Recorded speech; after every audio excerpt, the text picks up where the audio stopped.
你的华北方面军驻金浦沿线的4个师团立即向陇海路靠拢，另派2个师团沿同蒲路南下，在潼关脚下集结待命。是。自从纳粹德国的铁蹄横扫欧洲后，这让同为盟友的日军瞬间像打了鸡血，热血澎湃。为了能效仿德国一路长虹拿下我国，日军驻中国派遣军的西尾寿造大将决定加快对中国尚未占领的区域发起进攻。为此，他从满洲调集大量的关东军南下，又从华北抽调6个师团，配合宜昌外围的部队，准备一举进攻我国的大西北和大西南。帝国的既定政策是迅速解决中国事变，迅速，必须迅速，否则我国的经济甚至军事力量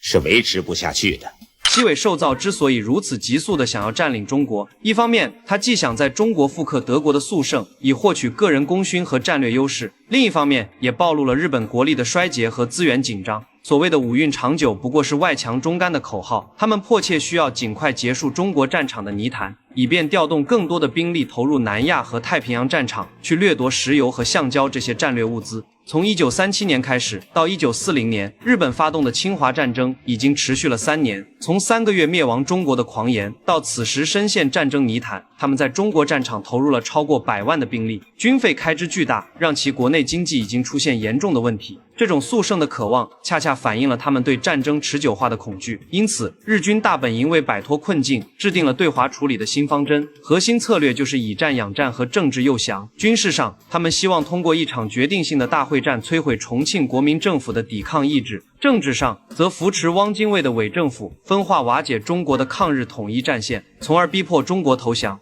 望重庆政府抛弃成见，更望蒋先生能以国命民生为重。与日本停战言和，则赵明及朱同志必能与先生同心戮力，使全国和平早日实现。关掉，关掉！东洋走狗，东洋走狗！汪精卫的这番汉奸言论，气得老蒋当场就下了追杀令。可作为亲日派的何应钦，对这一幕却冷笑不语，因为此时他早已不抱有中国能战胜日本的希望。为了拖延时间，国民党政府决定派出参谋处中将副处长陈超龄和最高国防会议的主任秘书张友三到香港跟日军进行谈判。但由于2人没有什么权力，在谈判过程中处处掣肘，一直不敢自作主张向日军做出让步。日方的既定目标是举世皆知的，不做实质性的让步和妥协是谈不成的。一边是公开的怒斥和追杀令，一边是秘密的谈判通道，这看似矛盾，却是当时国民党重庆政府真实的写照。在实力不足的情况下，利用外交谈判争取时间，分化敌人，试探底线，是弱国一种无奈的生存策略。而与此同时，日军从华北抽走6个师团的部署，让我八路军看到了总破袭的战机。此时在华北留守的日军兵力只剩下2个师团和9个独立混成旅。而从1939年冬天开始，多田骏就扩大了华北的占领区，这导致了他的囚笼政策出现了悖论。笼子造得越大，看守笼子的兵力就越分散。星罗棋布的据点、铁路和公路平时是分割，限制我八路军的工具，但在兵力空虚时，这些漫长的交通线反而成了日军难以处处设防的软肋。所以彭总觉得，此时正是八路军发动大规模主动进攻，打破敌人囚笼的大好时机。正当我八路军还在研究具体的破袭方案之际，法国的投降让东方慕尼黑的阴谋悄然降临到中国身上。原来是英法2国实在顶不住德国的压力，决定牺牲中国的利益来保全自身，封锁中国的运输生命线、滇缅公路。德国也趁此机会，以调停的名义派代表来到重庆，来帮助日本对国民党政府进行劝降。请你立即起草一份告全国军民书，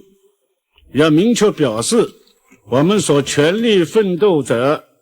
就是必须敌军完全撤退于我国境之外，恢复领土主权及行政之完整。蒋介石发表这样的宣言，目的就是想通过国际舆论向德日施压，也向英美表明中国抗战的决心。但一旁的何应钦听到这份不利于和平谈判的强硬宣言，当即持有反对意见。世界上并不是只有